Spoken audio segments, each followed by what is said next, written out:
Welcome back to another month. It's the third Saturday of the month. A helicopter decides to go outside of my house, maybe thematically appropriately for our game club game this month, Inside.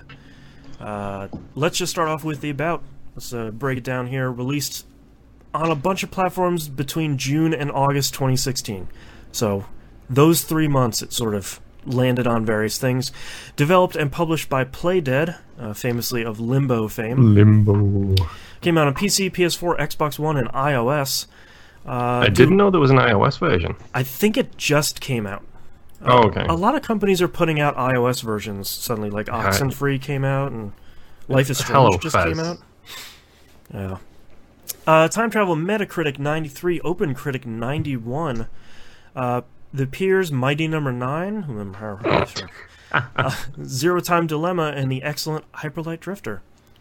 I almost feel like we don't have to ask the question, top of the pile, middle of the pack, or overlooked. It was top of the pile. Yeah, immediately on release, everyone seemed to be like, it's another Limbo! Oh god! Oh, it's so good! So I think that's a very false equivalency, but yes, that's pretty much what everybody was saying at the time. Yeah. I didn't even know this game existed until this. There you go. So maybe middle of the pack.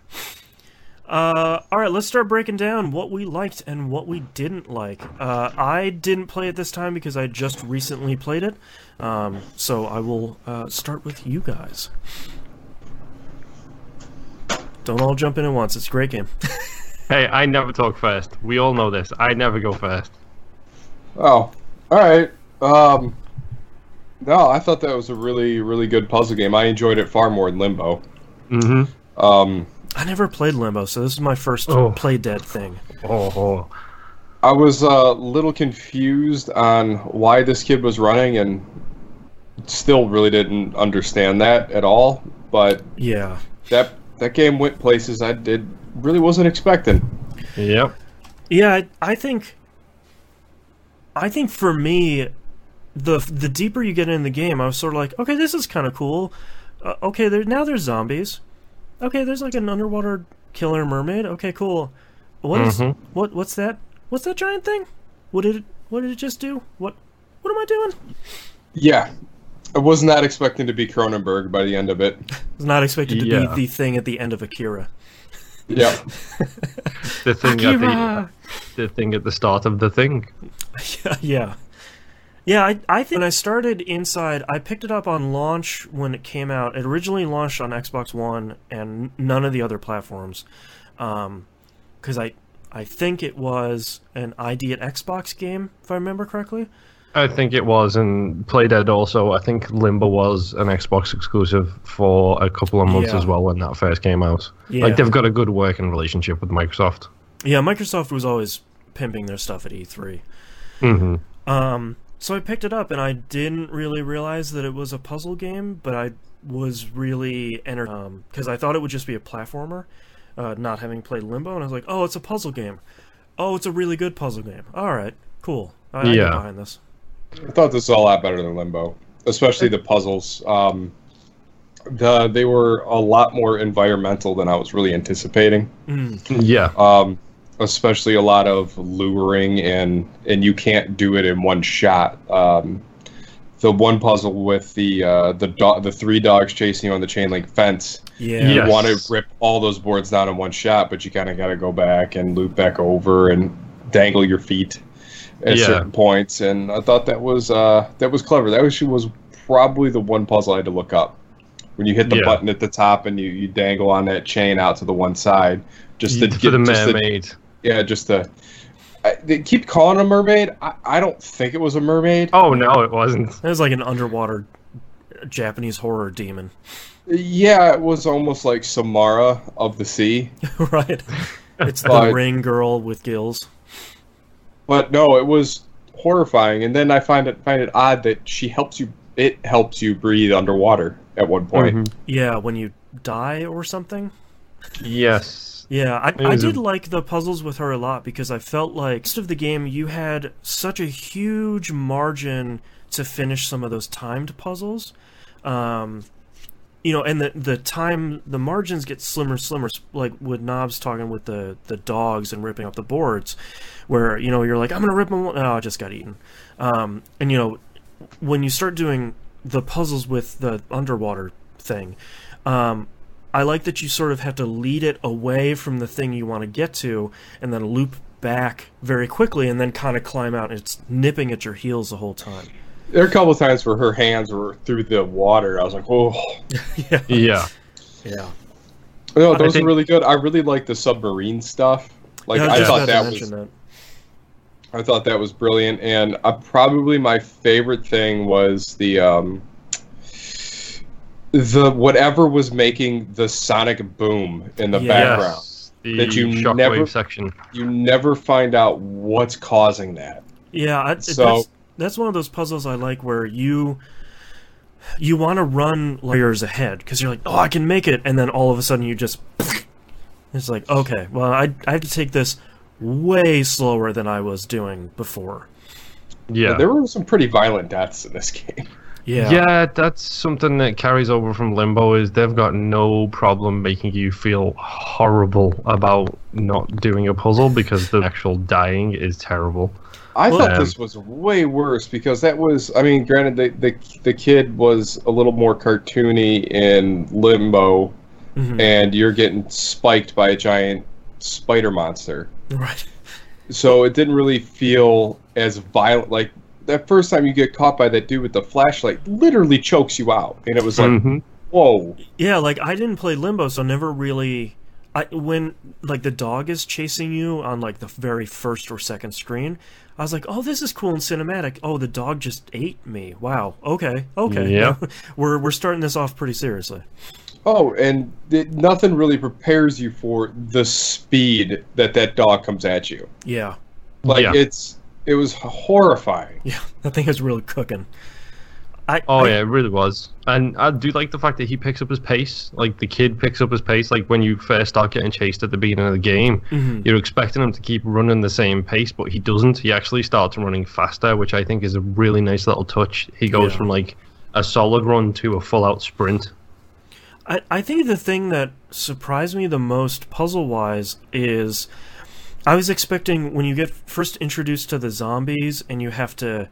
march with them in the line through that sequence is incredible. I think that's a super cool sequence, and I like that it forces you to not run ahead. Like, if you ever step out of line, you immediately just get shot the hell up. But I was expecting that to be the last time you saw them, and I really liked later in the game when you get the mind control helmet and you're suddenly playing Lemmings. Well, it reminded me a lot of Oddworld. Yeah, that's true. Yeah, like more than Lemmings. Yeah, and I was sort of surprised at how well that worked and how much I liked it. Because when I started controlling them, I was like, oh god, this is where the game falls apart. This is where, I'm gonna read reviews. Everyone's gonna be like, yeah, the game's great, but man, that mind control stuff was pretty garbage, right? But somehow they managed to make it work, especially when you're doing 2 or 3 layers of mind control. Controlling someone to then hop into another helmet to get another person, and those puzzles were really good. Or to get the zombie on the submarine to bop him up into the thing so you can get into another mind. Man, puzzle games are great. Yeah. This was a good one. That's actually something I feel like this game did so much better than Limbo, because I am a huge fan of Limbo. I genuinely do love that game. It is very punishing, like severely punishing. It's not clear about, like, it will put bear traps in your path that you cannot see until you've already stepped on it and died. Oh, jeez. It's like Limbo felt cheap, and it was more of a platformer puzzler. More like a la, what the heck's that one game with the time? Jonathan Blow's game. Braid. Yeah, it felt like a lot like Braid, where it was more like Braid Super Meat Boy. Like, it was more pixel perfect and timing than it was really manipulating the world around you. That this one did much better. Right. Yeah. I think they refined Limbo in this. Like, they made this a puzzle platformer experience rather than Limbo, which is a puzzle platform trial by error kind of thing. Right. Which is, there are puzzles in Limbo where if you mess them up, you die. There's no going back. If you make a mistake, you're done. Right. And I think they did a lot better in taking out the negativity of having to replay sections in this that they did have a lot in actual Limbo. Well, I think they checkpointed this game perfectly. Oh yeah. Yeah, absolutely. Yeah, that was the one thing I was worried about. First couple of times you die, it's like, are they gonna send me all the way back to the beginning of the game just because I died 4 screens over? And it was always, you made it to this area or this screen, that's where you're gonna be. It's essentially where you start thinking is where it's going to reload you at, which I thought was really, really helpful, because there are parts of that game where I pulled through in the first time. It's like, I never want to try this again. Right. And I think one of the things I was really impressed by, knowing very little about Limbo, but always seeing what that game looked like, is how much they took advantage of a limited palette in this game. The majority of it is kind of a lot of black and white and gray, kind of grayscale. A lot of sepia tones. Yeah, and I think they do really well. Like one of the first puzzles I ran into troubles with, just because I was overthinking it, was when you had to suck those baby chickens into that machine. Yeah, I was really surprised they all survived. Yeah, me too. I was like, oh, well, they're going to die. Oh, no, they're good. Okay. I like that they made it a point to use color in a lot of those sections to sort of gently nudge you and say, like, hey, maybe this thing is a little important. These are yellow. This light is red. Some of that stuff. They did really cool stuff with some of the upside-down water stuff near the end of the game. That I thought that stuff was... The deeper you get into the facility, I really like how much crazier it looks and how much experimental science it looks. I thought it kind of had almost a Portal, Cave Johnson feel towards the end, to where the point where no one really cared that this kid was running around. They all looked at you like, all right, this is happening. Give me some upside down water. Okay, sure, whatever. Yeah. And, how creepy was that? Those guys hanging off those boxes upside down. Yeah. Umbilical cord to the ceiling, full of water. Yeah.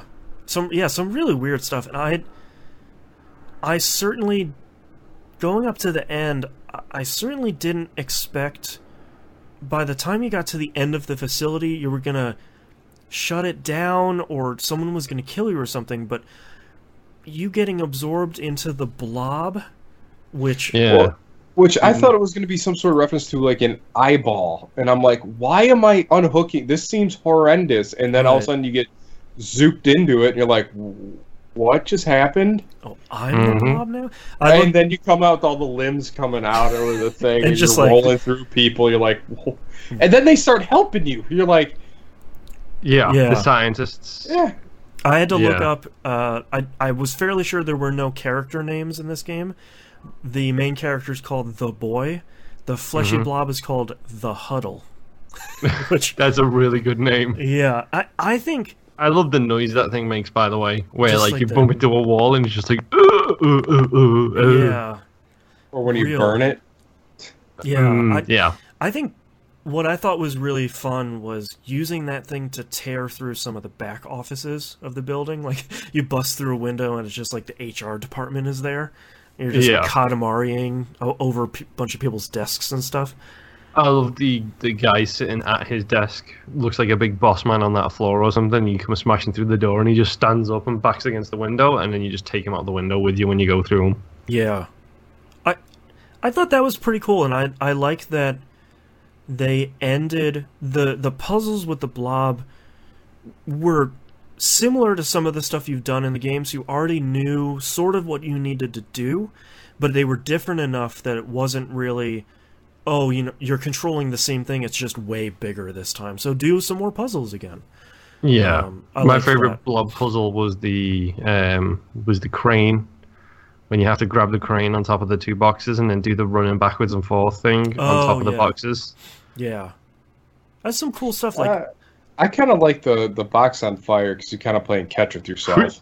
Yeah, that's the one I liked the most because up until then you hadn't really had to think about momentum of an object, and having to toss it over this thing and clearing the water and making sure that you keep tossing it to yourself. I thought that was really, really clever.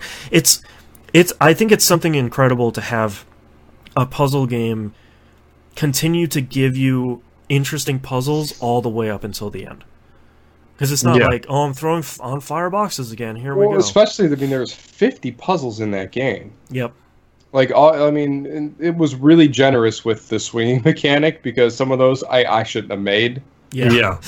I think that is something they learned from Limbo, because in Limbo it is, some of those swinging puzzles are really difficult to do. Yeah. I did kind of like how bittersweet the ending was, where it's the blob got free and now it died.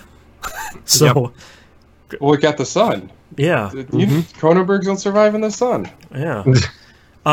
Did you guys get the alternate ending? I did. Okay. What's the alternate ending? Collect all of the orbs, and then it gives you a puzzle. And one of the puzzles, I can't remember what area it is you go to, but there is an area that's got a big vault-looking thing. It's like the cornfield. Yeah. The one before that. It's right. The last collectible you can get is in this big giant ball, kind of similar to what the blob was in, except it's not full of water. You go in, you solve that, it lights up one thing on the wall. You go back to the start of the game, to the cornfield, and when you go, there's a hidden hatch you can pull up. You climb down that ladder, which is where a previous collectible was, and instead of going left, you go right. Now there's a door open, and you go into this room, and it looks like it's a bunker. And at the very back end of the room, you can see a mind control-y helmet sitting on top of this office chair with a bunch of cables going out of it. And there's a plug in the wall. So you walk up, you grab the plug in the wall, you pull it out, and the power shuts off to the mind control device in the background. And then the boy just collapses in on himself, sits down and hunkers down like he's one of those mind control zombies who's not being controlled. And that's it. It fades to black. Yeah. So, that seems anticlimactic. Yeah, it's sort of anticlimactic, and then it's one of those things where it's like, oh, was I being mind controlled the whole time? Because I guess the question that a lot of people asked for the normal ending is the blob mind controlling you to sort of bring you in and then help you to free it? And then the question with alternate ending is, oh, was I being mind controlled the whole time by someone else? But well, technically you're controlling them. Yeah. Yeah, the alternate ending brings forth is the game controlling you or are you controlling the game discussion. Yeah, when I did it, I was originally hoping for maybe something a little bit more earth-shattering, but it's a small thing that was sort of fun, and I liked going back through some of the environments to break those orbs and do some of those puzzles again, but it's one of those endings where it's sort of like, if you liked the normal ending, I'm maybe not entirely sure you need to go for the alternate one. An hour, but it's a pretty good amount of work if you didn't find all of them the first time through, which is hard. Yeah, and that said though, if you do want to go for it, use a guide, because the checkpoints in this game, it's got how many check marks are on that load screen? 50. It's ridiculous. Is it 50 exactly? Is it? I don't know, it's somewhere in there. Yes, I know. I cut it out at 4. Like last one, when I was counting them up because I was stuck in this one. I'd look at puzzle 42. So that's why I kind of guessed there were 50. I was like, all right, it looks a good chunk of them. Yeah. But no, it's a good game. Yeah. Yep. Yeah. It's sort of. I'm glad we all played it, but unfortunately, there's not a lot more to say about it because it's something you need to go play if you haven't played it. It's 4 hours at most. Yeah, it's a good afternoon. Yeah, I think it took you about 2.5 first time. Yeah, 2 sittings I did her in. I will say I think this is a better game than Limbo. I probably prefer Limbo just because apparently I'm a masochist and I like punishing myself. Right. I do think this is better than Limbo. Right. I would agree. All right, well, let's talk about our next game here on the list.